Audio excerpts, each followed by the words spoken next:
The law office was exactly what you'd expect from a firm handling old money. All dark wood and leather chairs that probably cost more than my car. I sat at the massive conference table, trying not to fidget as Mr. Patterson, our family attorney for 3 generations, adjusted his wire-rimmed glasses.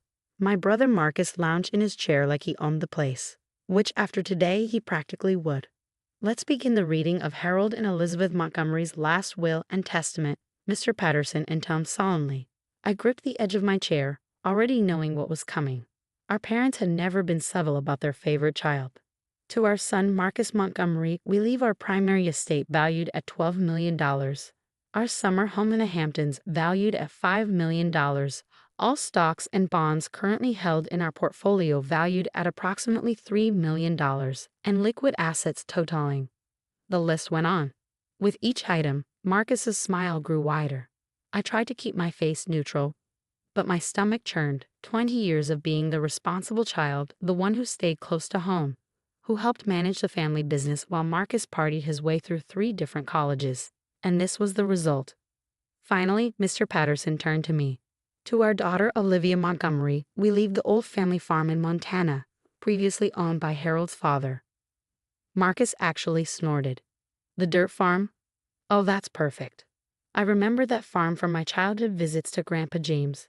500 acres of seemingly worthless land, a creaky old farmhouse, and a barn that looked ready to collapse.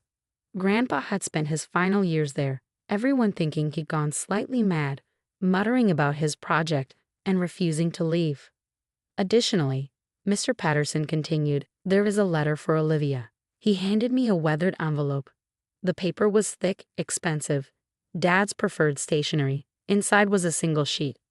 Olivia, we know you'll be disappointed, but Marcus has always shown more business acumen. The family fortune needs a strong hand to guide it. The farm was your grandfather's pride and joy. Perhaps you can make something of it. Dad. I folded the letter carefully, tucking it into my bag while Marcus continued gloating. Don't worry, sis, he smirked. If you need a loan, I'm sure we can work something out. Once I've reviewed the books and made some necessary changes to increase profitability, of course. I stood up, smoothing my skirt. Congratulations, Marcus. I hope you enjoy your inheritance. Oh, I will, he called after me as I walked out. Have fun playing in the dirt. 2 days later, I stood in front of the old farmhouse, key in hand. The Montana wind whipped around me, carrying the scent of sage and wild grass. The house looked even more dilapidated than I remembered. Peeling paint, sagging porch, windows filmed with dust. But something about it called to me. Maybe it was the memories of Grandpa James, his eyes always twinkling like he knew a wonderful secret. Or maybe it was just the profound quiet after the chaos of the past few days. The key turned smoothly in the lock, despite years of disuse. Inside, sheets covered the furniture, but otherwise, everything was exactly as Grandpa had left it. His old books still lined the shelves, their spines cracked and faded. His favorite armchair sat by the window, a worn blanket draped over it. I moved through the house, pulling sheets off furniture, opening windows to let in fresh air. In the kitchen, all his old mugs still hung on their hooks. One caught my eye, a simple ceramic piece with his favorite saying, "Not all treasure shines." The sun was setting when I finally headed to the barn. This was where Grandpa had spent most of his time in those final years. Mom used to say he was out there tinkering with nonsense while the family fortune grew without him. The barn door protested as I pushed it open. Dust motes danced in the fading light that streamed through gaps in the old wood. Tools lined the walls, and various pieces of equipment I couldn't identify sat covered in tarps.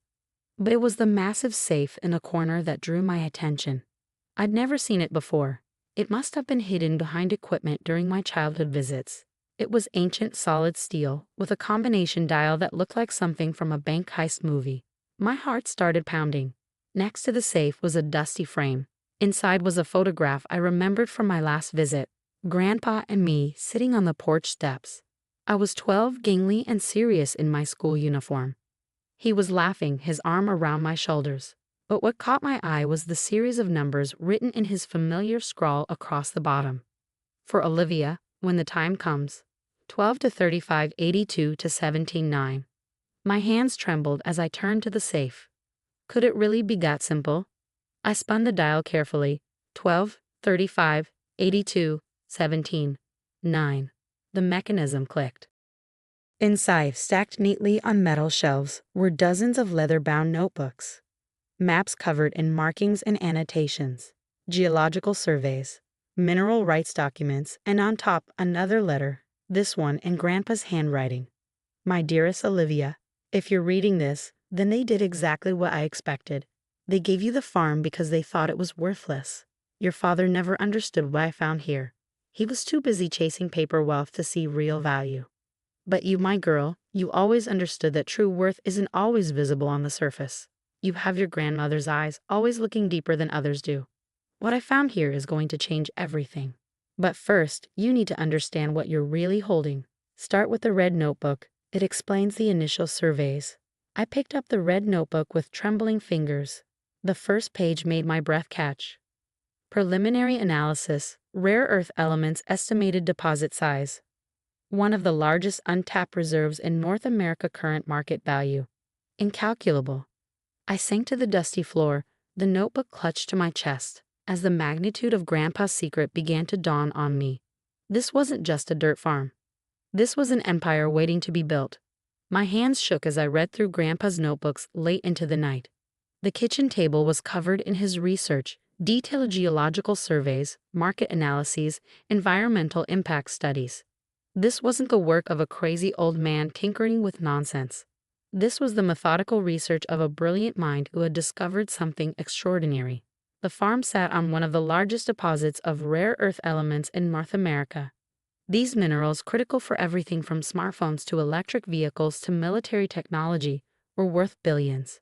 But that wasn't even the most remarkable part. Grandpa had developed a revolutionary extraction method that minimized environmental impact. His notes detailed a process that would avoid the toxic waste and environmental destruction typically associated with rare earth mining. The world needs these elements, he wrote, but not at the cost of destroying the land. I knew I needed to find a better way, and I knew I needed to find the right person to carry it forward. As I read, memories flooded back. Grandpa teaching me about different types of rocks when I was little, taking soil samples together during my summer visits, him watching with approval as I insisted on replanting areas where we'd dug. He'd been preparing me all along. The next morning, I made 3 phone calls. The first was to Dr. Sarah Chen, a leading expert in rare earth elements at MIT. Within an hour of receiving Grandpa's research, she called back, her voice trembling with excitement.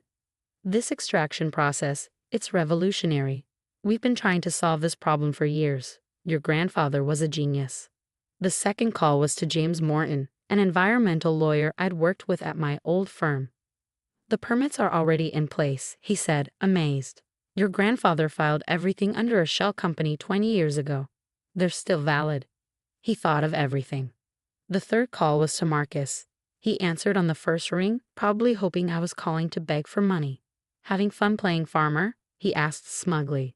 Actually, I'm calling to give you a chance to invest in something extraordinary. He laughed.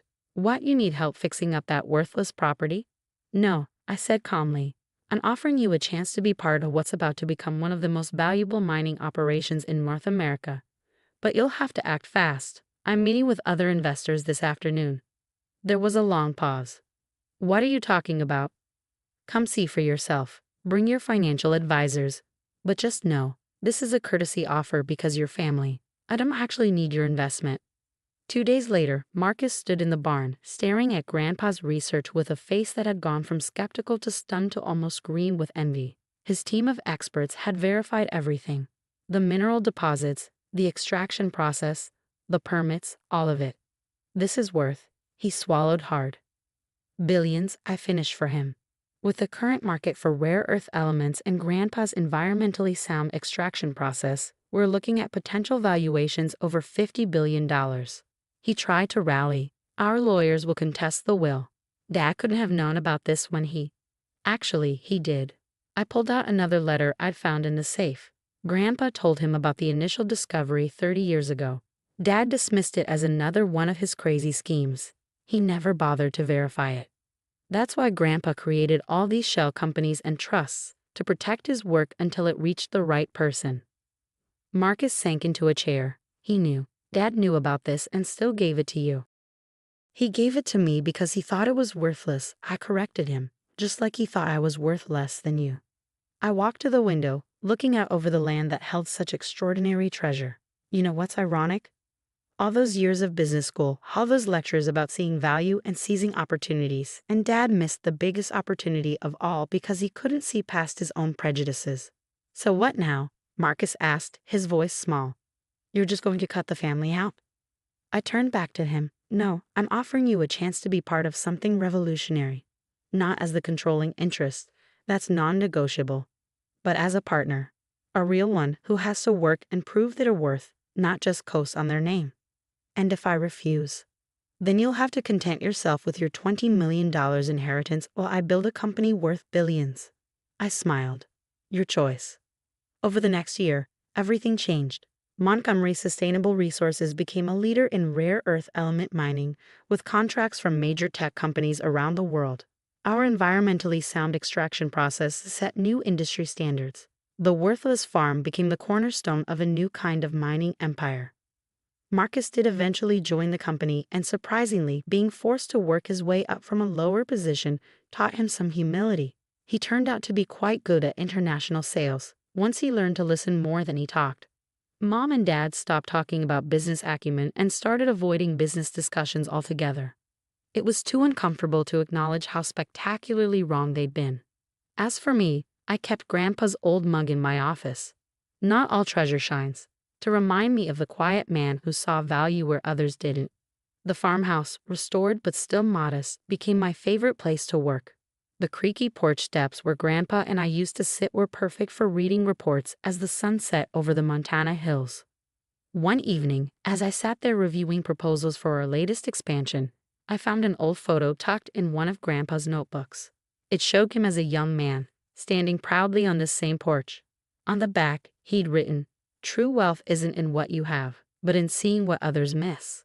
He taught me that lesson well. While my family was busy chasing shiny things, he'd shown me how to look deeper, work harder, and find value in unexpected places. Sometimes the best revenge isn't proving people wrong. It's proving your grandfather right.